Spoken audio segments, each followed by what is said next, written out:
గాంధీ గారి విగ్రహం తెచ్చి అక్కడ పెట్టినావు. పెట్టడమే కాకుండా ఢిల్లీ మెప్పు కోసం ఇన్ని రోజులు బూతులు తిట్టిండు కదా.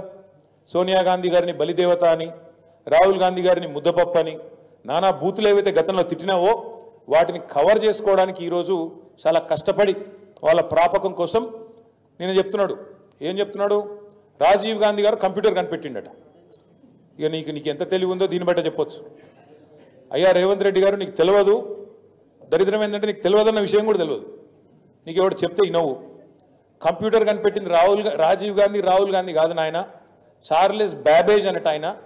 పాపం ఆయన కనిపెట్టిండు. ఆయన బాధపడుతున్నాడు, ఎక్కడున్నాడు కానీ ఆయన ఆత్మ అది బాధపడతా ఉన్నది.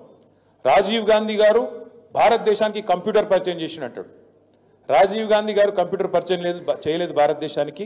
1955లోనే టాటా గ్రూప్ వాళ్ళు బొంబాయిలో మొట్టమొదటి కంప్యూటర్ను వాళ్ళు తీసుకొచ్చినారు. ఇది నీకు తెలియదు. ఆ రోజు రాజీవ్ గాంధీ గారికి 10 ఏళ్ళో 12 ఏళ్ళలో. ఇది నీ తెలివి, ఇది నీకున్న పరిజ్ఞానం. ఇక దాంతోపాటు మీకు తెలుసు ఈ రాష్ట్రంలో పరిస్థితి ఎట్లా ఉంది అంటే, ఒకవైపు చికెన్ గున్యాలు, విష జ్వరాలు, మరొక వైపు ఈ డెంగ్యూలు, పారిశుద్ధ్యం పడకేసింది. పట్టణ ప్రగతి లేదు, పల్లె ప్రగతి లేదు. కనీసం పల్లెల్లో పిచికారి కొట్టించే పరిస్థితి లేదు నీ ప్రభుత్వానికి.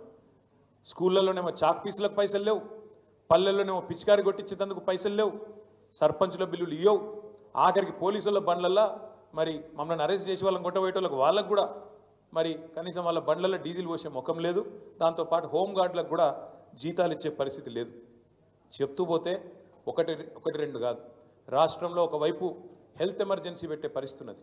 అంత దారుణమైన పరిస్థితులు వాళ్ళ పిల్లలు ఎక్కడ చూసినా ప్రతి ఇంట్లో జ్వరాలతో అతలాకుతలమవుతున్నారు.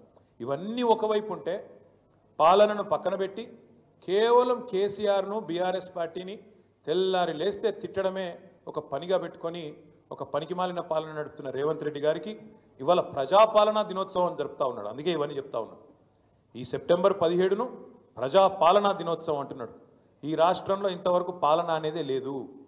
ఆలన లేదు, పాలన లేదు. గురుకులాల్లో పిల్లలు అవస్థలు పడతా ఉన్నారు విషాహారం తింటూ. గురుకులాల్లో పిల్లల మీద అఘాయిత్యాలు జరుగుతూ ఉన్నాయి. గురుకుల టీచర్లను 2500 మందిని తీసి పక్కన పెట్టేసినారు సడన్గా, ఆకస్మికంగా.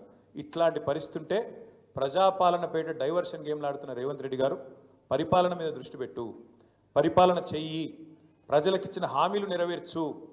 అందుకే ఇవాళ మేము మా పార్టీ తరఫున రాష్ట్ర ప్రభుత్వానికి, ముఖ్యంగా ముఖ్యమంత్రి రేవంత్ రెడ్డికి చెప్పేది ఏమంటే, ఇకనైనా ఈ 10వ నెల నుంచి అయినా పరిపాలన మీద దృష్టి పెట్టి ముందుకు పోండి. తప్పకుండా ప్రధాన ప్రతిపక్షంగా మేము ఎప్పటికప్పుడు ప్రజా సమస్యల్ని మీ దృష్టికి తీసుకొస్తూనే ఉంటాం, మిమ్మల్ని ఎండగడుతూనే ఉంటాం.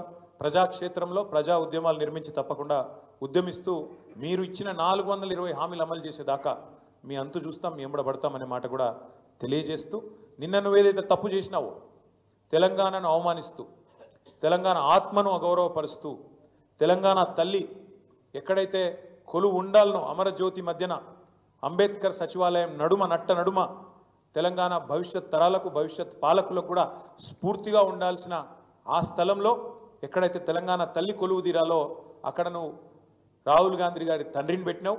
తప్పకుండా మళ్ళీ చెప్తా ఉన్నా, సకల మర్యాదలతో మేము మళ్ళీ ప్రభుత్వంలోకి వచ్చిన మరుక్షణమే సకల మర్యాదలతో ఆ విగ్రహాన్ని అక్కడి నుంచి తిరిగి నీ గాంధీ భవన్కు పంపిస్తాం.